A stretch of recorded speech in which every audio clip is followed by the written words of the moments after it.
আহনাফ অরুণিকার কোমর জড়িয়ে ধরে তাকে নিজের কাছে টেনে আনলো। অরুণিকা আহনাফের হাত সাথে সাথেই সরিয়ে দিয়ে বলল, আমি মামাকে ফোন দিয়েছি।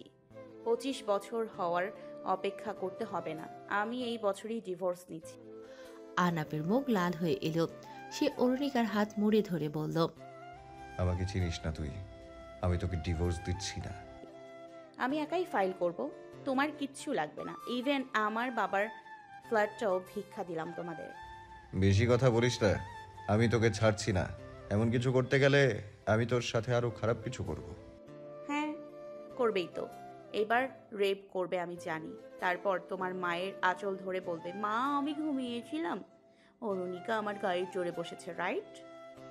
আহনাফ অরুণিকার হাত ছেড়ে দিয়ে বলল, আমাকে এত খারাপ মনে করিস তুই? তুমি ভালো, তুমি ভালো। ও, আই এম সরি, আমি জানতাম না চৌধুরী পরিবারে আহনাফ নামের কোনো ভদ্র ছেলে আছে। আহনাফ ক্ষীণ হেসে বলল, তুই আমার কাছের মানুষটাকে কেড়ে নিয়েছিস, তোকে এমনি এমনি ছেড়ে দেবো আমি? অরুণিকা স্থির দৃষ্টিতে আহনাফের দিকে তাকিয়ে বলল, যদি আমাকে সেই ঘটনার জন্য দায়ী মনে হয়, আমাকে মেরে তোমার প্রতিশোধ নিয়ে নাও। কিন্তু আমাকে যদি জিজ্ঞেস করো, তাহলে আমি একটাই কথা বলবো, আমি সেই কাজ করিনি। তুই ছাড়া ওখানে আর কে ছিল? আমি যা জানি তা তুমি কখনোই বিশ্বাস করবে না। ইনফ্যাক্ট কেউই বিশ্বাস করবে না। যেই মানুষটাকে হারানোর ক্ষোভ নিয়ে বেঁচে আছো, তাকে যদি ফিরিয়ে আনা যেত, আমার কথাটা বিশ্বাস করানো সহজ হতো। আমাকে বল, আমি বিশ্বাস করব? কখনো না। তোমাকে ভালোই চেনা আছে আমার। তুমি আমার কথা বিশ্বাস করবে না। উল্টো আমি সত্য বললে আমাকে মেরে ফেলবে। আমার বেঁচে থাকার ইচ্ছা আছে। আমার বাবা মা আমার জন্য নিজেদের লাইফ স্যাক্রিফাইস করেছে। আমি ওদের স্যাক্রিফাইস এমনি এমনি নষ্ট করব না, তাও আবার তোমার মতো উগ্র মানুষের জন্য। লিফটের সামনে দাঁড়িয়ে আছে অরুণিকা। লিফটের দরজা খুলতেই ইমানের মুখোমুখি হলো সে। ক্যাম্পাসের লাইব্রেরি থেকে নামছে ইমান। অরুণিকা এখন লাইব্রেরিতে যাবে। ইমান একপাশে দাঁড়াতেই অরুণিকা লিফটে উঠল। হালকা ঝুঁকে ইমান জিজ্ঞেস করল, লাইব্রেরিতে যাচ্ছ তাই না? অরুণিকা ক্ষীণ কণ্ঠে বলল। হুম। ইমান না নেমে লাইব্রেরিতে যাওয়ার জন্য লিফটের বাটনে চাপ দিল। অরুণিকা ভ্রু কুঁচকে তাকালো ইমানের দিকে। ইমান হালকা হেসে বলল, কাজ ছিল আরেকটা। লিফট লাইব্রেরিতে এসে থামলো। অরুণিকা নেমে পড়ল লিফট থেকে। ইমানও তার পিছু পিছু নেমে এলো। অরুণিকা লাইব্রেরিতে ঢুকে বাংলা সাহিত্যের সেকশনে চলে গেল। ইমানও সেদিকেই গেল। অরুণিকা থেমে পেছন ফিরে জিজ্ঞাসু দৃষ্টিতে তাকালো ইমানের দিকে। ইমান মাথা চুলকে হেসে বলল, তোমার সাথে কিছু কথা ছিল। অরুণিকা কোনো উত্তর না দিয়ে সাহিত্যের সেকশনে হাঁটতে লাগলো। ইমান তার পিছু পিছু হাঁটছে। অরুণিকা ধীর স্থির ভঙ্গিতে বই দেখছে। অনেকক্ষণ ঘাটাঘাটি করে একটা বই হাতে নিল সে। বই নিয়ে পাশ ফিরতেই ইমানের মুখোমুখি হতেই বলল, কিছু বলবেন? ইমান পাশের বেঞ্চে দেখিয়ে বলল। বসে বলি। অরুণিকা বই নিয়ে একটা বেঞ্চে বসে পড়ল। ইমানও তার পাশে এসে বসল। কিছুক্ষণ দুজনের মাঝে নীরবতা বিরাজ করল। নীরবতা কাটিয়ে ইমান প্রশ্ন করল, আজ ক্লাস নেই? ক্লাবের প্রোগ্রামের জন্য কয়েকটা ক্লাস ক্যান্সেল করেছে। হ্যাঁ, সামার ফেস্ট। তাই হয়তো। তুমি আসবে না ফেস্টে? আপনি আসবেন? আমি তো সেক্রেটারি, আমার উপরই তো সব দায়িত্ব। ভালোই। তোমার কাজী আহনাফ স্যার এত বড় দায়িত্ব দিয়ে আমাকে তো ব্যস্তই করে দিয়েছেন। অরুণিকা দীর্ঘশ্বাস ফেলল। ইমান ব্রেন্সে মাথা রেখে অরুণিকার দিকে ফিরে বসল। ইমানকে এভাবে মাথা ফেলে তার দিকে তাকাতে দেখে অরুণিকা ইতস্তত বোধ করতে লাগলো। সে ঠোঁট কামড়ে বইটা খুলল। ইমান অরুণিকার দিকে তাকিয়ে মৃদু হেসে বলল। নার্ভাস? অরুণিকা চকিত দৃষ্টিতে তাকালো ইমানের দিকে। ইমান এবার মাথা তুলে গালে হাত দিয়ে অরুণিকার দিকে ঝুঁকে বসলো। অরুণিকা ক্ষীণ কণ্ঠে বলল, এভাবে বসবেন না প্লিজ, এটা লাইব্রেরি। ইমান তৎক্ষণাৎ সোজা হয়ে বসে বলল। সরি। অরুণিকা আবার বইয়ের পাতা উল্টালো। ইমান বুকে হাত গুজে চেয়ারে হেলান দিয়ে বসে বলল, ওই দিন তুমি আহনাফ স্যারের বাসা থেকে কেঁদে কেঁদে ফিরছিলে কেন? বারবার বলেছিলে ঠকে গেছি, কেন বলছিলে? অরুণিকা চোখ বন্ধ করল। সে জানতো ইমান তাকে এই ব্যাপারে প্রশ্ন করবেই। রুতবাও করেছিল, কিন্তু রুতবাকে ভংচং বুঝিয়ে দিয়েছে সে। কিন্তু সে ইমানকে ভালো মতো চেনে না। এভাবে বোঝালে যে তার কৌতূহল কাটবে সে নিজেও বুঝতে পারছে না। ইমান পুনরায় জিজ্ঞেস করল। বলবে না? অরুণিকা কিছুক্ষণ স্থির দৃষ্টিতে তাকিয়ে রইল ইমানের দিকে, তারপর বলল, ফ্যামিলি ম্যাটার। আমার ওই ফ্যামিলির সাথে সম্পর্ক ভালো না। আমার বাবার ফ্ল্যাটে আছে, আমার কোনো ভাইও নেই, তাই আমি ফ্ল্যাটটা পুরোপুরি পাচ্ছি না। ভাই না থাকায় আমার চাচাতো ভাইদের হাতেই সব চলে যাবে। ওরা আমাকে কিছু টাকা দিয়ে বিদায় করতে চাচ্ছে, এই জন্য ভুলিয়ে ভালিয়ে আমার উপর নিজেদের মতামত চাপিয়ে দিতে চাচ্ছে। ইমান অবাক হয়ে বলল, স্যারকে যথেষ্ট ভালো মনে করেছিলাম, কিন্তু এমন শিক্ষিত মানুষের যদি এই অবস্থা হয়। অরুণিকা স্বস্তির নিঃশ্বাস ফেলে মনে মনে বলল, এটাকেও তাহলে ভংচং বুঝিয়ে দিতে পেরেছি। ইমান অরুণিকার দিকে ঘুরে বসে বলল। তুমি কি করবে এখন? অরুণিকা মুখ ছোট করে বলল, জানি না।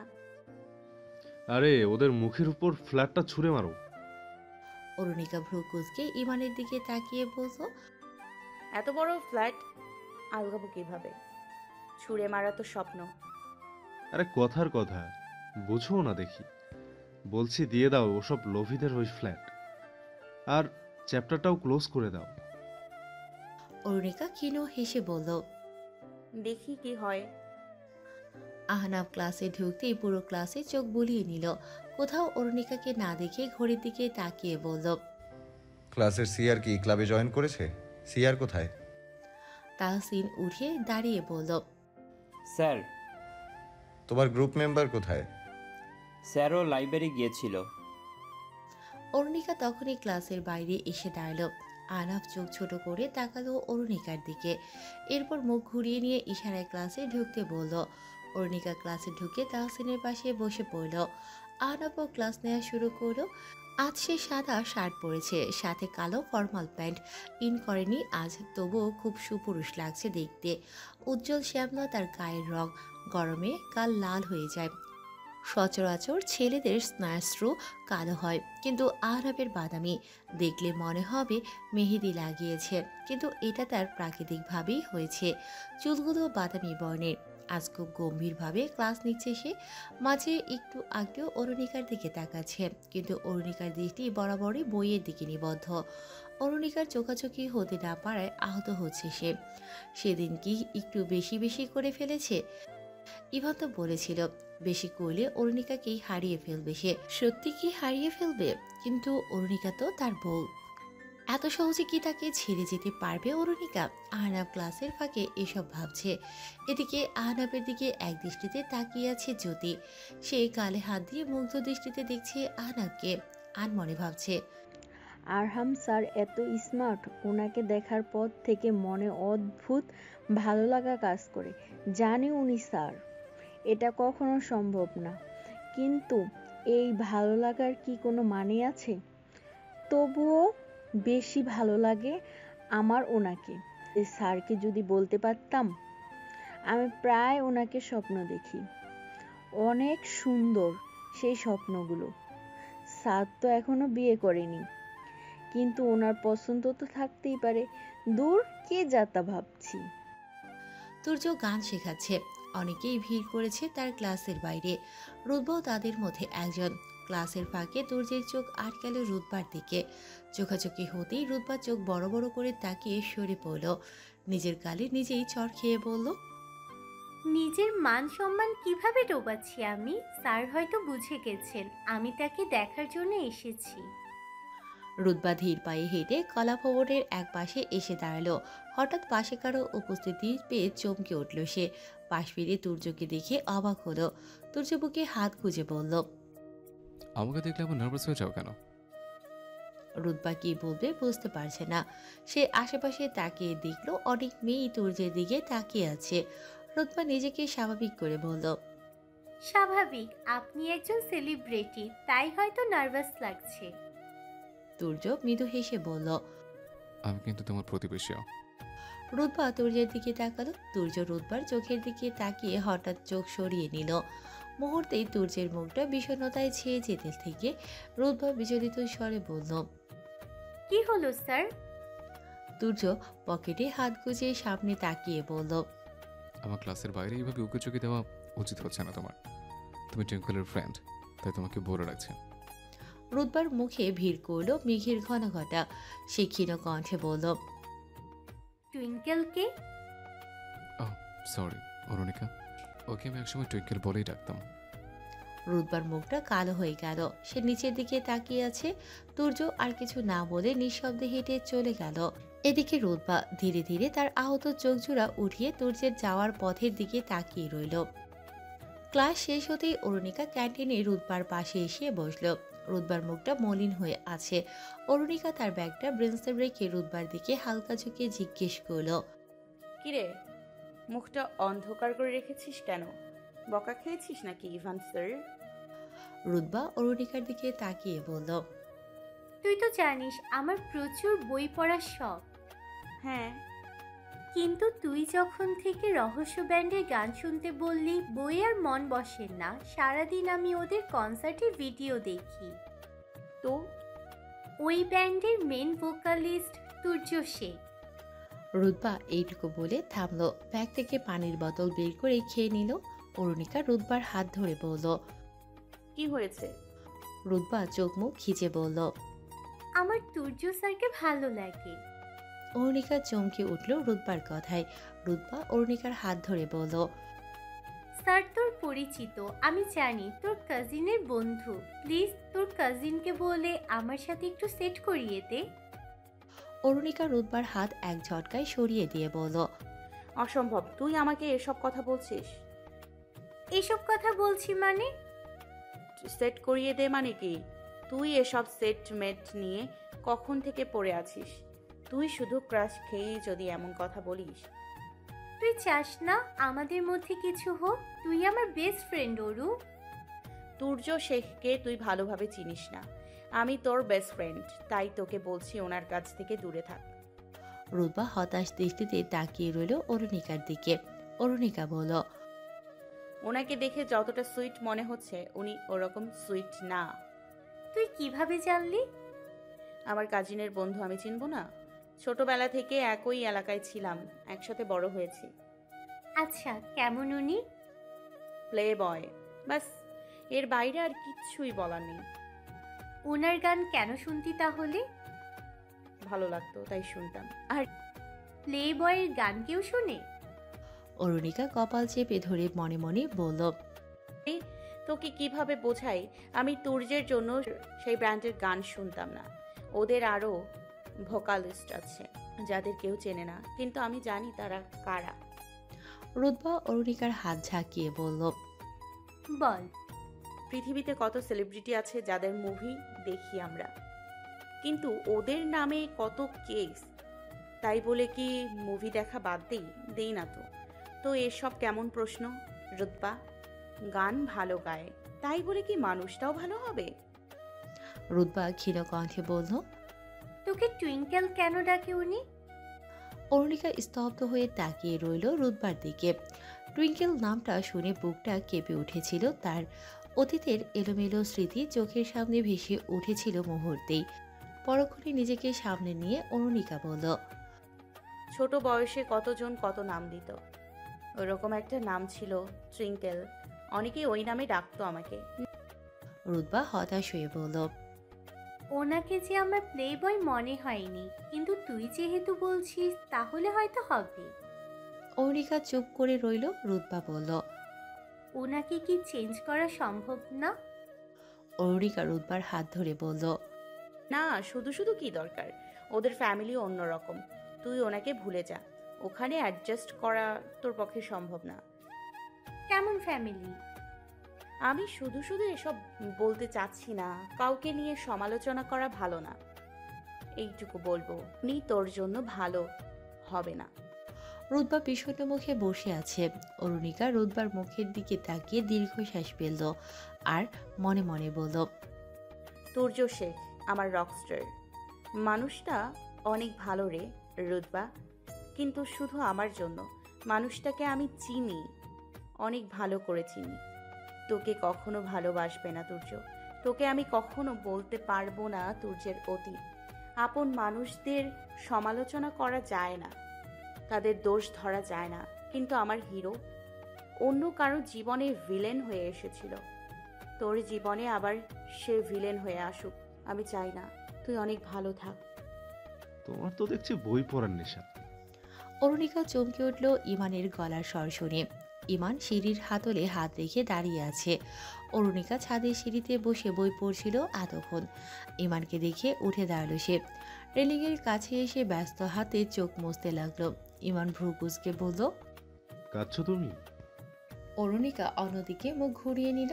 ইমান রেলিংয়ে হানা দিয়ে অরুণিকার দিকে ঝুঁকে বলল, তুমি তো দেখছি আমার আম্মুর মতো। আম্মু সিনেমা দেখে কাঁদে, আর তুমি বই পড়ে কাঁদছো। অরুণিকা নিজেকে সামলে নিয়ে ইমানের দিকে ফিরে তাকালো। অরুণিকার চোখ দুটি লাল হয়ে আছে। ইমান সেই চোখ দুটির দিকে তাকাতেই হোঁচট খেল। রেলিং শক্ত হাতে আঁকড়ে ধরল সে। অরুণিকার ঠোঁট শুকিয়ে গেছে, ইতস্তত বোধ করছে ভীষণ। ইমান ভুবন ভুলানো হাসি দিয়ে বলল, হৃদ মোহিনী। অরুণিকা ভ্রু কুঁচকে তাকালো ইমানের দিকে। ইমান ঠোঁটে হাসি রেখেই বলল, বিনা কাজলে তোমার আখি জোড়া চমৎকার খাঁজ কেটেছে। তুমি কি জানতে তোমার চোখ দুটি ভীষণ সুন্দর? কেউ কি আগে বলেছিল এই কথা? অরুণিকা এখনো ইমানের দিকে অবাক দৃষ্টিতে তাকিয়ে আছে। ইমানের চোখ এবার অরুণিকার বিস্ময় কুঁচকে থাকা ভ্রু যুগলের দিকে আটকালো। সে আঙুল দিয়ে দেখিয়ে বলল, স্থির জলে হালকা স্পর্শে যেমন তরঙ্গ সৃষ্টি হয়, আমার আখির দর্শনে মোহিত হয়ে ছুড়ে দেওয়া কথার বাণে ঠিক তোমার ভ্রু যুগলেও এলোমেলো তরঙ্গ দেখা দিচ্ছে। ইমানের কথায় চোখ সরিয়ে নিল অরুণিকা। অন্যদিকে মুখ ঘুরিয়ে নিতেই পাশের ছাদে চোখ পড়ল তার। সেই ছাদে আহনাব দাঁড়িয়ে আছে। খুব একটা দূরত্ব নেই ছাদ দুটির মাঝে। পাশের 10 হাতের গড়ির উপরেই সেই ছাদ। আহনাব কি রেগে আছে কিনা তা বুঝতে পারছে না, তবে এদিকে যে তাকিয়ে আছে সেটা ভালোই বোঝা যাচ্ছে। অরুণিকা নীরবে ইমানকে পাশ কাটিয়ে ছাদ থেকে নামতে লাগলো। ইমানও তার পিছু পিছু এলো। ব্যস্ত কণ্ঠে জিজ্ঞেস করলো, আমি কি বেশি বলে ফেলেছি? আই এম সরি নিকা। সত্যি তোমার চোখ দুটি দারুণ সুন্দর, তাই বলে ফেললাম। মুখে স্কচ টেপ লাগিয়ে রাখবো এখন থেকে। তুমি এভাবে কিছু না বলে চলে যাচ্ছ, আমি তো রাতে ঘুমাতেই পারবো না। অরুণিকা এক সিঁড়ি নেমেই থেমে গেল। ইমান নিজেও অরুণিকার সামনে এসে থমকে দাঁড়ালো। হুড়োহুড়িতে নামতে গিয়ে এখনই ধাক্কা খেত। চোখ বন্ধ করে স্বস্তির শ্বাস ছেড়ে বলল, আরেকটা অঘটন ঘটলে একদম নিশাচর পাখি হয়ে যেতে হতো আমাকে। অরুণিকা ক্ষীণ কণ্ঠে বলল, আমি রাগ করিনি, ইটস ওকে। এইটুকু বলেই বাসায় ঢুকে পড়ল সে। ইমান মুখ ছোট করে দাঁড়িয়ে রইল সিঁড়ির কাছে। এদিকে বাসায় এসে সোজা নিজের ঘরে ঢুকে বইটা টেবিলের ওপর রেখে ধপ করে চেয়ারে বসে পড়ল অরুণিকা। কিছুক্ষণ শক্ত হয়ে বসে কাপা হাতে একটু আগে পড়া বইটির শেষ পৃষ্ঠা উল্টালো। সেখানে লেখা, মায়াবতী, তোমার নেত্রদয় আমার হৃদয় হরণ করে নিয়েছে। তোমার আজ বিশ্বাস করতে হবে আমাকে। একমাত্র সদ্য প্রেমিকই তার প্রেয়সীর চোখে ডুবে মরতে পারে। অন্য কেউ সেই গভীর চোখের জলটুকু ছুঁয়ে দেওয়ারও সাহস পায়নি কখনো। আমি ছাড়া আর কে আছে যে তোমার আঁখি জোড়ার অর্থান্তর করতে পেরেছে? তোমার প্রেমিকের চোখই তোমার একমাত্র ব্যাখ্যা। আমার দিকে তাকিয়ে দেখো মায়াবতী, তোমার নিজেকে দেখতে ইচ্ছে করলে আমাকে জিজ্ঞেস করো, আমি তোমার একমাত্র ব্যাখ্যা। অরুণিকা বই বন্ধ করল। বইয়ের মলাটে হাত রাখল সে। বইয়ের নাম প্রিয় হৃদমোহিনী। ইমানের মুখে হৃদমোহিনী শব্দটা শুনে পুরো শরীর শিউরে উঠেছিল তার। কেন তার কোনো উত্তর নেই অরুণিকার কাছে। সে এবার মলাটের ওপর মোটা অক্ষরে লেখা লেখকের নামের স্থানে আঙ্গুল রাখল আর অস্পষ্ট স্বরে বলল, হিমালয়। কি সুন্দর নাম লেখকের। শুধু নামটা সুন্দর না, অদ্ভুত মায়া জড়ানো আছে এই লেখকের লেখায়। হিমালয়ের 4টা বই কিনেছে অরুণিকা। প্রথমটি উপহার হিসেবে বাসার ঠিকানায় এসেছিল, তবে প্রেরকের কোনো পরিচয় ছিল না। সেই বইটি পড়ার পর থেকেই হিমালয় নামক লেখকটির লেখায় মায়ার পড়ে গিয়েছিল সে। ভীষণ ভালো লাগা নিয়ে সেই বছরের বইমেলা থেকে তার জমানো টাকা দিয়ে হিমালয়ের বই কিনেছিল। সেই বইটি পড়েও ভীষণ কেঁদেছিল অরুণিকা। মনে হয়েছিল লেখক সাহেব যেন তারই মনের কথা বলেছে। দ্বিতীয় বইটির নাম ছিল প্রণয়িনী। বেশ আক্ষেপ ছিল লেখকের প্রণয়িনীর প্রতি। খুব আঘাত করেছিল সেই মিষ্টি কন্যাকে। আঘাত করে বোধহয় নিজেই খুব কেঁদেছিল। অরুণিকার খুব জানতে ইচ্ছে করছিল হিমালয় নামক লেখকটির প্রণয়িনীকে আঘাত করার সময় চোখে অশ্রু ভিড় করেছিল কিনা। তাই সে হিমালয়ের খোঁজে চট্টগ্রাম থেকে ঢাকা গিয়েছিল পরের বছরের বইমেলায়। সে বছর ইন্টার পরীক্ষা ছিল তার। বইমেলার জন্য ঢাকা